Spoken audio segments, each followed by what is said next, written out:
আসসালামু আলাইকুম প্রিয় ভালোবাসার মানুষগুলা, সবাই কেমন আছেন? আশা করি আপনারা সবাই ভালো আছেন।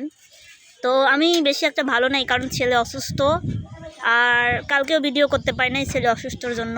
আজকেও সন্ধ্যা লেগে গেছে, কখন জানি আজান পড়বি। তো ছেলেকে আজকেও ডাক্তার বাড়ি নিয়ে গেছিলাম। তো আসলে আমার ছেলের কালকে বমি করে, মানে 6-7 বার বমি করে। 6-7 বার বমি করার পরে আপনাদের মাঝে একটা ছবি পোস্ট করি যে আমার ছেলে বমি করতেছে, আমি কি করব। তো অনেকেই আপনারা আমাকে ভালো কথা বলেন, ভালো সাজেশন দেন যে তোমার ছেলেকে ওরসালাইন খাওয়াও, তাহলে হয়তো ঠিক হয়ে যাবে, গরমের জন্য এরকম হতে পারে। তো আপনাদের কথা শুনে আমার ছেলেকে ওরসালাইন খাওয়াই। খাওয়ার পরও 2 বার বমি করে, 2 বার বমি করার পরে আবার খাওয়াই। তো আবার খাওয়ানোর পর আল্লাহর রহমতে কমে যায়। কমে যাওয়ার পরে তাও আমি এবার একটু ঝাড়া মারা দিলাম, যে মাঠের মধ্যে যে বাড়ি, এই যে মাঠ, একদম মাঠ, ফাঁকা মাঠের মধ্যে বাড়ি। তো ছেলে পেলে রাখা খুব কঠিন, এই সন্ধ্যা লেগে গেছে। এই দেখেন একদম ফাঁকা মাঠের মধ্যে বাড়ি, হয়তো বাতাস সাতাস লাগতে পারে, এই জন্য হচ্ছে একটা ঝাড়া দিলাম, পানি পড়া এনে দিলাম। তো খায়ে আল্লাহর রহমতে কমে গেল। কিন্তু রাত 12টা থেকে আবার প্রচণ্ড পরিমাণ জ্বর, ঠান্ডা, কাশি। তো আবার হাসপাতালে নিয়ে গেলাম, মানে ডাক্তার কাছে নিয়ে গেলাম। ডাক্তার ওষুধ দিল, ওষুধপাতি দিল, আবার কীরকম যেন করতে লাগলো। তো আবার নিয়ে গেলাম। এভাবেই ছেলেকে নিয়ে আজ 2 দিনই মনে করেন যে এরকম টাইম যাচ্ছে। সন্তান তো, সন্তানের যদি কিছু হয় তাহলে তো ভালো লাগে না। নিজের কিছু হলে সেতটুকু কষ্ট হয় না যতটুকু সন্তানের বেলায় কষ্ট হয়। এই জন্য আমি আপনাদের মাঝে ভিডিওটিতেও দিতে পারতেছি না, কিছুই করতে পারতেছি না, কারণ ওই আমার কোলে থেকেই নামতেছে না। এখন হচ্ছে অসুস্থ অবস্থায় গায়ে হাত তুললাম, তারপরে গায়ে হাত তুলে আমার ছোটো বোনের কাছে দিলাম, কান্নাকাটি অমনি করতেছে। তো আসলে আমি যেহেতু আপনাদের মাঝে থাকি, আপনাদের মাঝে আসতেই হয় আমাকে। তো সবাই আমার বেটার জন্য দোয়া করবেন, আল্লাহ তাআলা যেন ওকে তাড়াতাড়ি সুস্থ করে। আমার বেটার জন্য আমি অনেক কষ্ট করি, আমার পৃথিবী আমার বেটা। কারণ আমার যখন খারাপ সময় ছিল, আমি যখন কষ্টে দিন পার করেছি, আমি যখন খুব কষ্টে থাকছি, তখন আমার আল্লাহ তাআলা, মহান আল্লাহ তাআলা আমাকে ভালোবেসে আমার সন্তানকে দান করেছে। আমি ওর সাথে সময় কাটাই, ওর সাথে খেলাধুলা করি। ও আমার শুধু সন্তান না, ও আমার বন্ধুর মতো। আমি ওর সাথে সময় কাটাই, ওর সাথে খেলাধুলা করি, ওর সাথে খাওয়া দাওয়া করি, ওর সাথে, মানে ও যেরকম ছোট মানুষের মতো করে আমিও সেরকম করি। মানে ও ছাড়া আমার দুনিয়াতে কেউ নেই আমাকে বোঝার মতো। তো আমি ওকে অনেক ভালোবাসি, আর প্রত্যেকটা মাই সন্তানদের ভালোবাসে, কিন্তু আমি আমার সন্তানকে প্রচণ্ড পরিমাণ ভালোবাসি।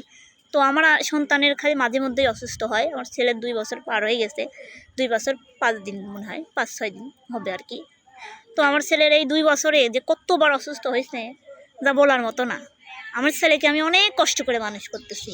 তো আমার আল্লাহর কাছে একটাই চাওয়া, যে আমাকে দিক, যত অসুখ আছে, যত যা আছে সব কিছু আমাকে দিক। আমার সন্তান যেন সুস্থ থাকে, ভালো থাকে। আর কি বলবো, মানে আমার সন্তানটা যে আমি সুস্থ রাখবো, কিভাবে রাখবো? এই একটা বাড়ির মধ্যে থাকি, যে এই বাড়ির মধ্যে থাকি, মানে এই বাড়িটার মধ্যে থাকি, এই বাড়িটা অশান্তির মূল, যেটা সত্যি কথা। মানে বাড়িটা বাইরের লোক এক অশান্তি করে, বাড়ির মধ্যের লোক এক অশান্তি করে, ঠিক আছে? মারামারি, কাটাকাটি, ফটাফাটি, মানে এগুলো ভালো লাগে না। একটা অসুস্থ বাচ্চা নিয়ে যদি আমি বাড়ির মধ্যে থাকি, সেই বাচ্চার মাঝে যদি মারামারি ফাটাফাটি হয়, তাহলে কি আর সেই বাচ্চা সুস্থ হবে? এখন আমি আমার ছেলেকে নিয়ে আমার শ্বশুরবাড়ি গেলে যেতে পারি, কিন্তু আমি যদি আমার ছেলেকে নিয়ে শ্বশুরবাড়ি চলে যাই, তাহলে যে আমার মা যে কাজকর্ম করে খায়, কাজকর্ম করে খায় যে কালসাপগুলো মানুষ করতেছে না, ওরা ভাত পাবে না। কারণ আমি চলে গেলে বাড়ি দেখবে কে? আর আমি চলে গেলে পরে আমার ছোটো বোনে কে কোথায় নিয়ে যাবে, কে কি করবে? আমি এই মানুষটা, আমি এই বাড়িতে দেখাশোনা করে রাখি। দেখেন মাঠের মধ্যে বাড়ি, যদি বাড়িতে কেউ না থাকে তাহলে বাড়ির অবস্থা কী হবে? বাড়িতে লোক থাকার শর্তেও একটা ঘটনা ঘটে যায়। তো আসলে আমার মা এমন একটা মানুষ পুষেছে, যে কারণে তিলে তিলে শেষ হয়ে যাবে। কোনো একদিন শুনবেন যে আমার মা দুনিয়ার মায়া ত্যাগ করেছে। কার জন্য ত্যাগ করেছে সেদিন প্রকাশ করব।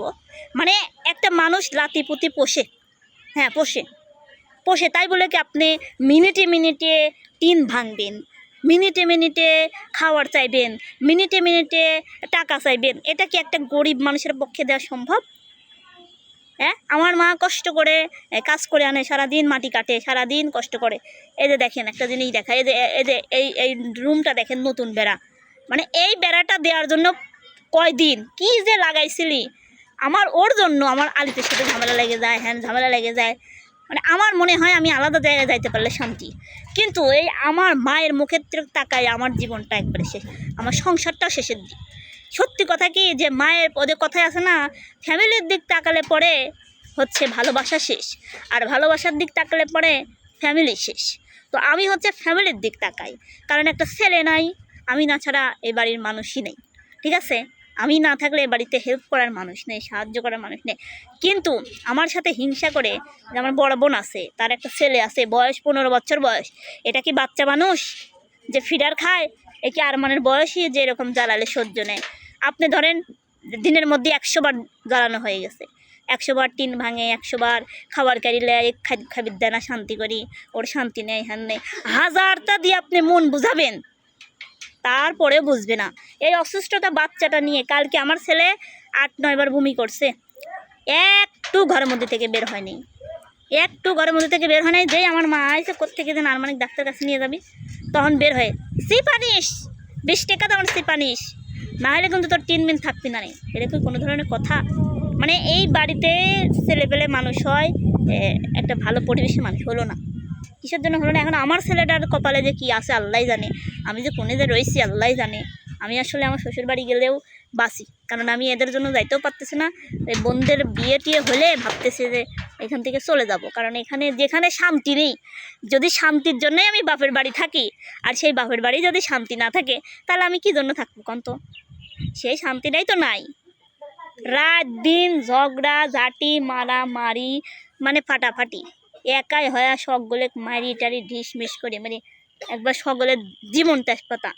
তো আমার ছোটো বোনের বিয়ে টিয়ে হলে আমি ভাবতেছি এখান থেকে চলে যাব, কারণ শখের জিনিস করেছিলাম কিছু কিছু সময়, কিছু কিছু ক্ষেত্রে অনেক শখের জিনিস পার করে দিতে হয়। আমি আমার এই আত্মীয় স্বজনের কাছে থেকে তাদেরকেও চিনলাম, আর আমি যাদেরকে কোলেপিটি করে মানুষ করলাম তারাও বড় হয়ে আমার শত্রুই হয়ে উঠলো।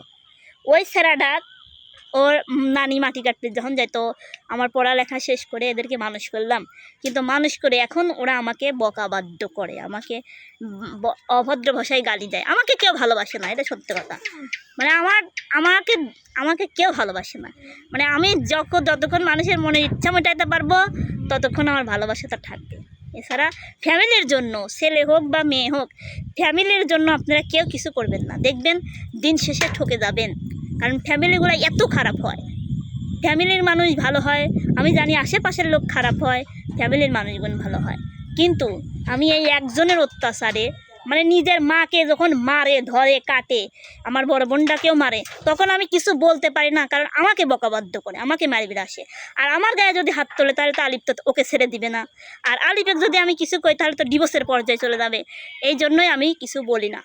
তো আপনারাই দয়া করে বলবেন যে এই বাড়িতে কি পরিবেশে থাকা যায়? এই পরিবেশে কি সন্তান মানুষ করা যায়? কখনোই মানুষ করা যায় না, ঠিক আছে? আপনাদেরকে ভিডিও করে দেখালে বুঝতে পারতেন। মানে বাইরের লোক কমছে, এখন বাড়ির ভিতরে যাকে পুষছি সে হয়ে উঠছে। যাই হোক দর্শক বন্ধুরা, আসলে যদি কপাল খারাপ হয় তাহলে এরকমই হয়। আমার স্বামীর দিক দিয়ে কোনো অশান্তি নেই, আমার সংসারের দিক দিয়ে কোনো ঝামেলা নেই, আমার রান্না বান্না করতেও আমার দরকার হয় না। আমার স্বামী নিজের রান্না নিজেই করে, নিজের কাপড় চোপড় নিজেই খাসে। আমি জানি সব জ্বালা সহ্য করবো কন্ত দেখি, আমি আরামে থাকবো। আমি আমার স্বামী যত, যার স্বামীর অশান্তি নেই তার তো কোনো অশান্তিই নেই। মানে এদের দিক টাকা, এরা টাকা ইনকাম করতেছে, জায়গায় জায়গায় খরচ করতেছে। যদি কিছু আমি বলি তখন আমার দোষ হয়ে যায়, যে তুই বললু দেখি এটা করলাম, তুই বললু দেখি ওটা করলাম। মানে আমার মতো পরিবারে যারা আছে, যারা সংসার জীবন নিয়ে আসে, যারা ফ্যামিলির চিন্তা করে, তারাই একমাত্র বলতে পারবে। যাই হোক দর্শক বন্ধুরা, আমার ছেলে প্রচণ্ড পরিমাণ অসুস্থ, সবাই দোয়া করবেন আমার ছেলের জন্য।